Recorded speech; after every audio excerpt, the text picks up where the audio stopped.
periodista, a quien le damos la bienvenida. Y es importante, ¿no?, destacar que el Fondo de Agua de Guayaquil para la conservación de la cuenca del río Daule, Fondagua, es un fideicomiso constituido en diciembre del año 2015 como un mecanismo financiero que permitirá desarrollar acciones de conservación con la finalidad de proteger y restaurar las fuentes de agua que alimentan los sistemas hídricos de los cuales se nutre la ciudad de Guayaquil y también sus alrededores, la zona de influencia que llamamos nosotros, para asegurar la calidad y cantidad de este recurso estratégico para la ciudad. Giovanni, es un gusto enorme, le saluda Alberto Quintana. Yo siempre lo veo a usted más como colega comunicador. Cuando tengo oportunidad sigo pues su programa. Muchas también. Gracias. Sigo su programa en nuestra colega radio Tropicana y precisamente pues siempre sigo con atención. La consulta que cae por su propio peso y en base a los estudios técnicos que ustedes han realizado, ¿hay algún peligro inminente y cómo lo podemos ir descifrando los ciudadanos? Porque a veces vemos lejano esto, ¿no? Como que las cuencas, los ríos, las fuentes hídricas están ahí y son fuentes inacabables, o nunca va a ocurrir algo que lo podríamos pues de alguna manera vincular hasta en determinados momentos con un desabastecimiento de agua. Yo mencionaba ayer, por ejemplo, lo que ocurre al sur del continente, ¿no? Con el río Paraná, veíamos unas imágenes terribles, ¿no? Cómo estaba secándose esa fuente que de alguna manera nutre allá países como Argentina, Paraguay y Brasil en la triple frontera. Bienvenido nuevamente, Giovanni, es un gusto enorme. Muy buenos días y muchas gracias por la invitación. Y usted hace una pregunta muy importante que va al fondo de por qué existen no solamente sino varios fondos de conservación de recursos hídricos en el país y en la región.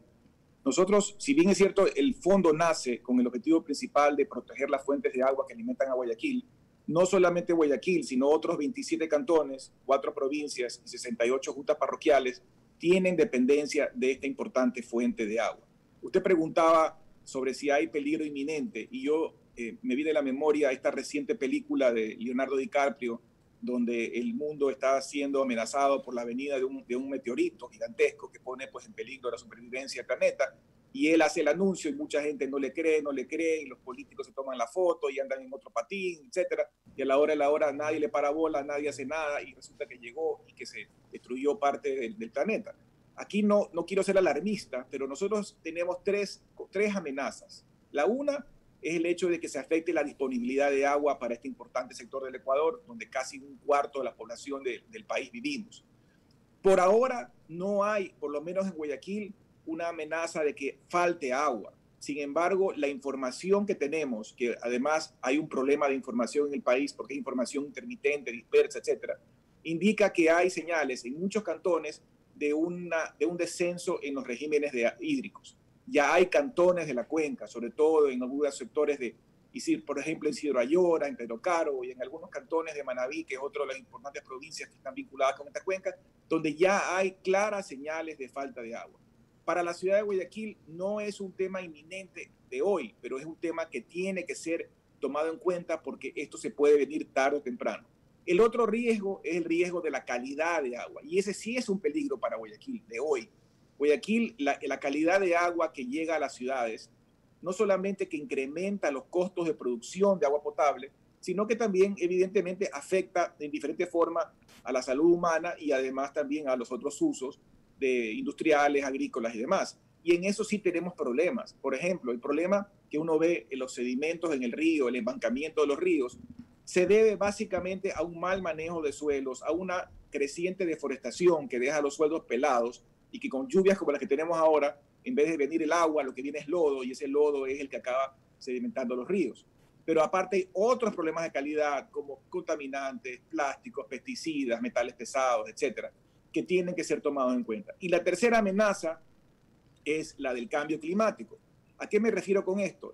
El cambio climático generalmente genera eventos extremos, o extremos en falta de agua, o como tenemos ahorita que pasamos en 3 días de sequía a abundancia y a inundaciones. Cuando tenemos una cuenca hidrográfica en mal estado de salud, asolvada, sedimentada.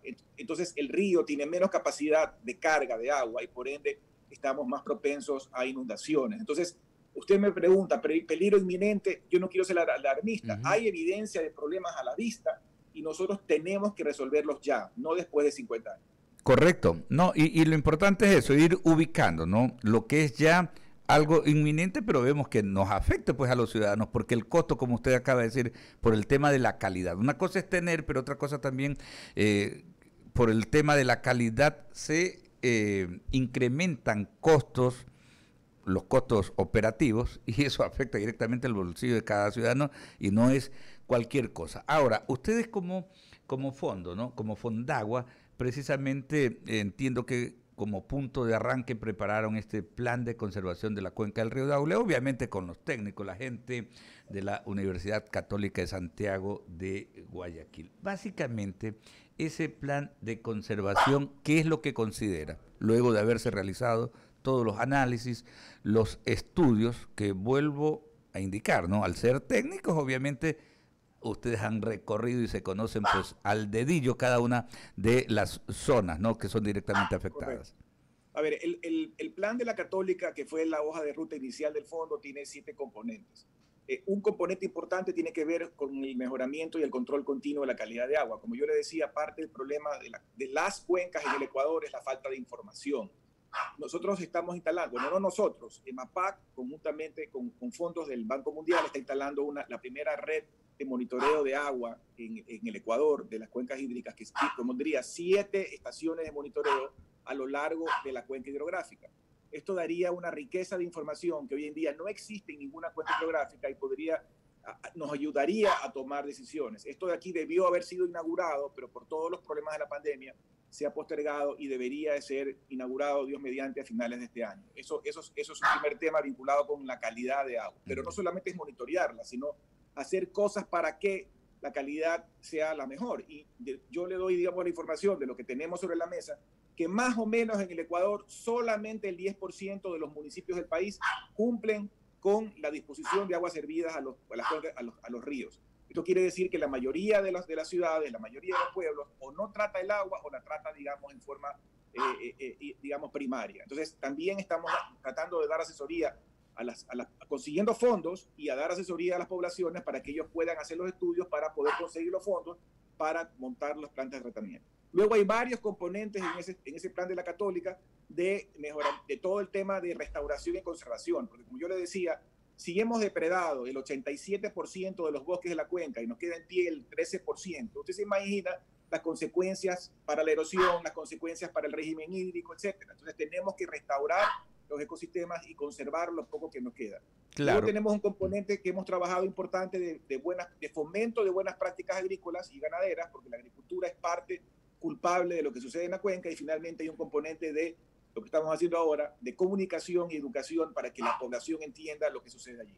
Claro, pasando por el tema de la reforestación, ¿no? Lo de la reforestación y la conservación del suelo, que son aspectos muy importantes. Son las 7:40, estamos conversando con Giovanni Ginata, quien es precisamente el secretario técnico y vocero de Fondagua. Un tema fundamental, un tema de primer orden. Antes de ir con Henry Avelino, Giovanni, un temita, entonces quiere decir que en el caso de Guayaquil, que tiene este ente técnico, me refiero a la empresa municipal de agua potable y alcantarillado, la EMAPAT, sí se está trabajando de cerca, porque usted anota algo importante y tal vez traer a colación algo. Hace alrededor de 4 años hubo un caso, ¿no?, en la provincia de El Oro. Me acuerdo que un alcalde, hay un cantón allá en la municipalidad de Atahualpa, el alcalde lo procesaron justamente por un tema ambiental, porque ellos iban y botaban la basura, iban los recolectores, unas imágenes funestas, iban con los recolectores de basura, las volquetas,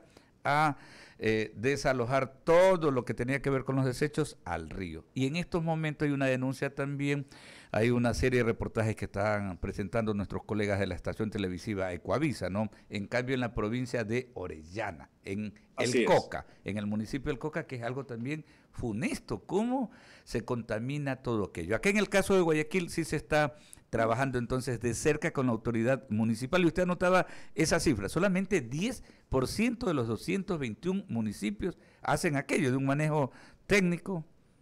Así es. La mayor parte de los municipios del Ecuador no cumplen con la normativa nacional con respecto a la disposición de aguas servidas. Usted mencionó algo importante, que desde hace algún tiempo los delitos ambientales ya son delitos penales. Lo que pasa es que no se hace cumplir, digamos, la ley general en el Ecuador, pero porque se hiciera cumplir, digamos, sería muy complicado para muchos alcaldes del país. Y hay que también considerar que muchos de estos problemas no son de los alcaldes actuales, sino de que vienen de muchos años atrás y que va a tomar tiempo y muchos recursos en solucionar.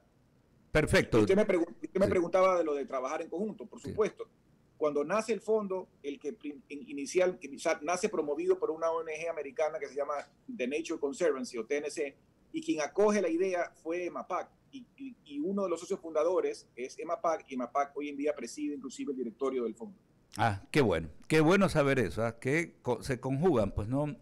Precisamente este trabajo de las ONGs, de quienes están, pues, enarbolando el tema ambiental, y precisamente pues la empresa privada que también interviene de acuerdo a lo que había visto. 7:43, permítame que Henry Avelino tiene otras inquietudes para usted, Giovanni.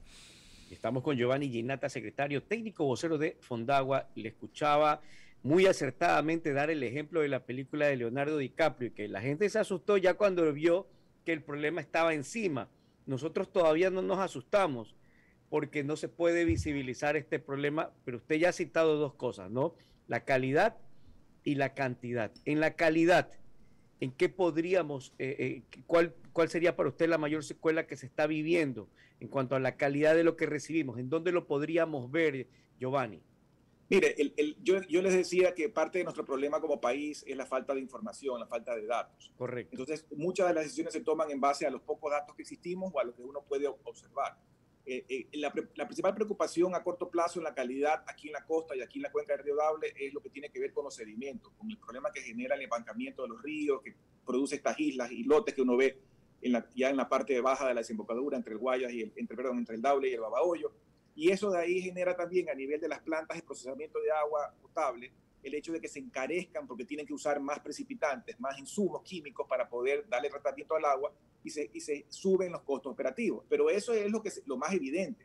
Hay pocos estudios con respecto a microcontaminantes, donde ahí están residuos de pesticidas, residuos de metales pesados, residuos de microplásticos y una serie de elementos que inclusive no pueden ser levantados con los sistemas de tratamiento de aguas normales de una ciudad, porque esos tratamientos se vinculan más con el problema microbiológico, con el problema del sedimento, digamos, el grueso, digamos, y que eso ya tiene que ser, digamos, tratado dentro de filtros ya dentro de casa o en la industria.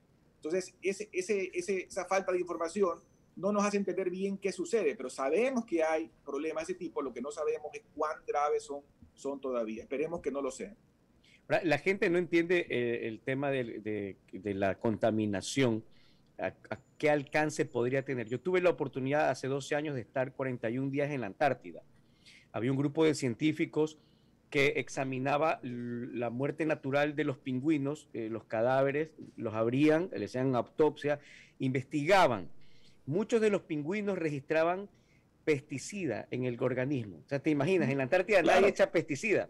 Yo le decía, ¿pero cómo entonces? Estos son los pesticidas que vienen del continente. Así es. Entonces, esa es la rapidez con la que viaja el pesticida en el agua. ¿Qué debería hacer ahora el ciudadano que nos está escuchando, el oyente de I99, el televidente que está viendo, y dice, bueno, me asusta, las autoridades no hacen nada, solo el 10% de los municipios trata de darle tratamiento a esto? ¿Qué puedo hacer yo como ciudadano en mi casa? Solo le hago un paréntesis por lo que usted menciona de los pingüinos. Tiempo atrás fui a una conferencia virtual que organizó la SPOL y una científica extranjera que trabaja en el Ecuador ha hecho un estudio sobre el residuo de pesticidas en cangrejos, el cangrejo rojo de manglar, que es el que a la población ecuatoriana nos gusta, nos encanta comer. Y ella, digamos, en su estudio demuestra que hay residuos de pesticidas y mire que eso está ya hacia aguas más abajo.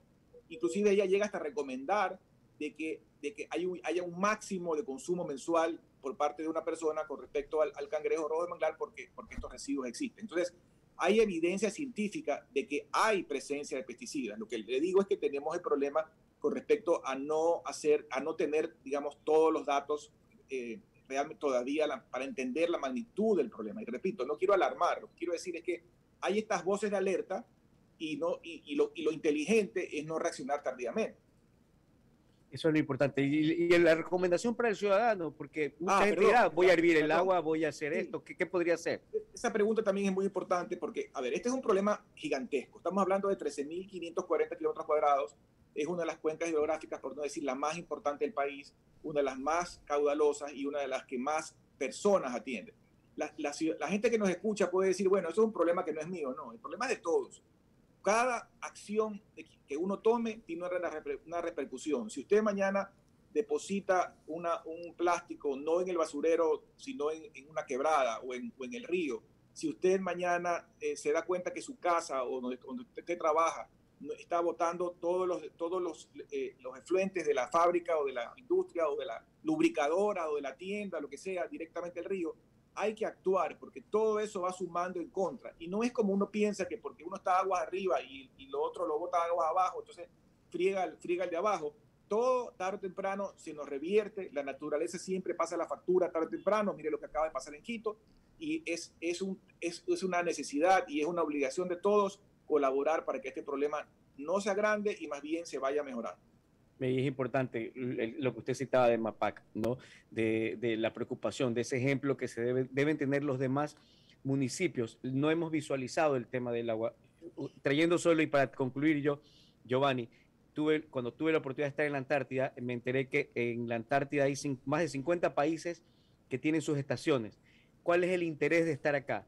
¿No? Estuvimos en una base en Chile, estuvimos en bases de otros países, en otras Coreas. Todos nos decían lo mismo. Dicen los científicos que en 100 años los glaciares se van a secar, dicen los científicos eso, se van a secar y el nuevo petróleo va a ser el agua. ¿Y dónde va a haber agua? En la Antártida. Y quien tenga, en la Antártida no hay soberanías, no hay territorios, ahí le pertenece a la humanidad, pero cuando termine el Tratado Antártico, la gente podrá reclamar, si es que no hay otro acuerdo, dónde estuvo. Y si tienes un glaciar, vas a tener el nuevo petróleo porque dicen ellos que en 100 años los glaciares en el continente, principales proveedores de agua, se van a secar. Giovanni, no sé si quisiera hacer un comentario. Ese ejemplo de la Antártida, yo también me trae a colación el hecho de que aquí deberíamos, yo le decía que esta cuenca hidrográfica alimenta a más de 4 millones de personas, y si consideramos que Santa Elena, a pesar de que geográficamente no la consideramos en la cuenca, pero Santa Elena está vinculada con la cuenca porque el agua que llega a Santa Elena para ser potabilizada viene del Daule, viene a través del trasvase Chongón del Daule. Entonces son realmente más de 5 millones de personas que estamos vinculados, dependemos de esta cuenca. Lo que no hemos logrado hacer, y en parte la pandemia ha jugado en contra nuestra, pero tenemos que hacerlo, es establecer el esquema de gobernanza y que haya el liderazgo político adecuado para que se tome la bandera de lucha, que se puedan sentar todos los alcaldes y prefectos de la zona y establecer un plan de acción común. Porque el fondo, el fondo es un pequeño facilitador, el fondo es un articulador, el fondo es un organismo técnico, pero el fondo tiene un presupuesto, digamos, muy limitado y en un problema de 13.540 kilómetros cuadrados, aquí se necesitan muchos actores, muchos recursos y muchas manos trabajando. Entonces, es importante que todo este grupo que depende de esto y ese liderazgo político, como la película que hablábamos de Leonardo DiCaprio, en vez de pensar en otras cosas, tal vez la foto, la influencia, la campaña, etcétera, pensemos que esto es un problema grave. Aquí del agua dependemos todos, no importa si usted es rico, pobre, clase media, blanco, rubio o azules, el color que usted quiera, ninguno de nosotros puede vivir sin agua. Entonces puede vivir con una comida A o con una comida B, pero usted no puede vivir sin agua. Entonces, este es un tema que a todos nos debe de importar sobremanera, y le repito, si usted habla con científicos, con técnicos, con agricultores, hay sobre la mesa una latente y creciente preocupación, pero también hay un sentimiento de que realmente nadie está agarrando, digamos, el toro por los cuernos para ver qué mismo se hace y cómo se hace. Importante el análisis técnico, Giovanni Ginata, que nos trae aquí a la mesa de diálogo, secretario técnico, vocero de Fondagua. Análisis técnico de contenido muy importante, Alberto, que nuestras autoridades deben de tener en cuenta. Claro que sí, nos vemos desbordados, Giovanni, nos vemos desbordados, ¿no? En los medios de comunicación, con esta lucha fratricida entre el Ejecutivo, el Legislativo, y a veces dejamos, ¿no? Dejamos de tocar, de abordar estas temáticas que son tan fundamentales, ¿no? Y sobre todo el ciudadano que nos escucha, porque dice Giovanni algo muy cierto, ¿no? El hecho de que lo vemos lejano, pero vean ustedes, hasta en lo de los alimentos, pensar que nos encanta el cangrejo, en este momento estamos en veda, pero nos encanta, y pensar que hasta estos crustáceos se ven afectados por los niveles de contaminación. ¿Qué decir del pescado, las diversas especies de pescado que nos encanta también a todos los ecuatorianos? No podemos ver lejos esto, y quienes aspiren a llegar, ya estamos pues embarcados prácticamente en un calendario electoral. En febrero del 2023 va a haber elecciones, y el ciudadano también tiene que ser riguroso, tiene que ser duro en el análisis, ¿no? Y escoger bien, porque a veces ahora caemos, ¿no? La moda, la novelería, elegimos al titoquero, al muchacho de moda, a lo de aquí o lo de allá, a la dama bonita que se toma la foto con la radio por aquí por allá, y dejamos de lado el análisis profundo que hay que hacer, ¿no? ¿Está esa persona preparada para poder cumplir un rol fundamental y sobre todo para llevar con responsabilidad una administración? Eso es lo que tenemos que preguntarnos los ecuatorianos para elegir bien. Agradecerle, Giovanni, por el tiempo y por lo que nos acaba de dar como insumo en este tema tan fundamental, Giovanni. Muchas gracias. Giovanni Ginata Higgins, por los micrófonos del diálogo en esta mañana de viernes. 7:53. Marcamos rápidamente una nueva pausa publicitaria. Ya regresamos.